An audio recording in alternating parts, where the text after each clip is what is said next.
ಮದ್ದೂರಿನಲ್ಲಿ ಮತ್ತೆ ಗಣೇಶ ಮೆರವಣಿಗೆ ಗೊಂದಲ ಉಂಟಾಗಿದೆ. ಚೆನ್ನೇಗೌಡ ಬಡಾವಣೆಯಲ್ಲಿ ಕೂರಿಸಿದ ಗಣೇಶ ಮೂರ್ತಿ ರಾಮ್ ರಹೀಂ ನಗರದಲ್ಲಿ ಮಸೀದಿ ಬಳಿಗೆ ಬಂದಂತಹ ಮೆರವಣಿಗೆ ಇದು. ಈ ವೇಳೆ ಗಣೇಶ ಮೆರವಣಿಗೆ ತಡೆದಿದ್ದಾರೆ ಪೊಲೀಸರು. ಇದರಿಂದ ಪೊಲೀಸರ ಜೊತೆ ಕೆಲ ಕಾಲ ಮಾತಿನ ಚಕಮಕಿ ನಡೀತು. ಆದರೆ ಅದೇ ರಸ್ತೆಯಲ್ಲಿ ಹೋಗಬೇಕು ಅಂತ ಯುವಕರು ಪಟ್ಟು ಹಿಡಿದರು. ನಂತರ ಯುವಕರ ಮನವೊಲಿಸೋಕೆ ಯಶಸ್ವಿಯಾಗಿದ್ದಾರೆ ಪೊಲೀಸರು. ನಂತರ ಮತ್ತೊಂದು ರಸ್ತೆಯಲ್ಲಿ ಮೆರವಣಿಗೆ ಹೋಯಿತು.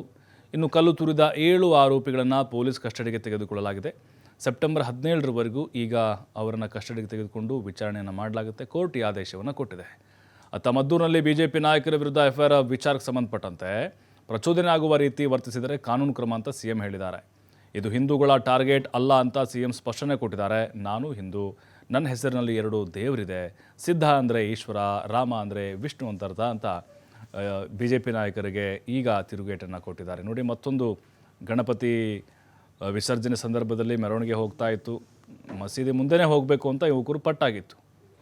ಯಾಕೆಂದರೆ ಮೊನ್ನೆ ತಾನೇ ಅವಘಡ ಆಗಿದೆ ಅಲ್ವಾ, ಮತ್ತೇನಾದರೂ ಹೆಚ್ಚು ಕಡಿಮೆ ಆಗ್ಬೋದು, ಮತ್ತೇನಾದರೂ ಕಲ್ಲು ಬೀಳ್ಬೋದು, ಅಥವಾ ಅಲ್ಲಿನ ಪ್ರಚೋದನಕಾರಿ ಸ್ಲೋಗನ್ಗಳು ಬರ್ಬೋದು, ಅಥವಾ ಈ ಕಡೆಯಿಂದ ಏನಾದರೂ ಆಗ್ಬೋದು. ಹಾಗಾಗಿ ಪೊಲೀಸರು ಮಧ್ಯಪ್ರವೇಶ ಮಾಡಿ ಪರಿಸ್ಥಿತಿಯನ್ನು ತಿಳಿಗೊಳಿಸಿದರು.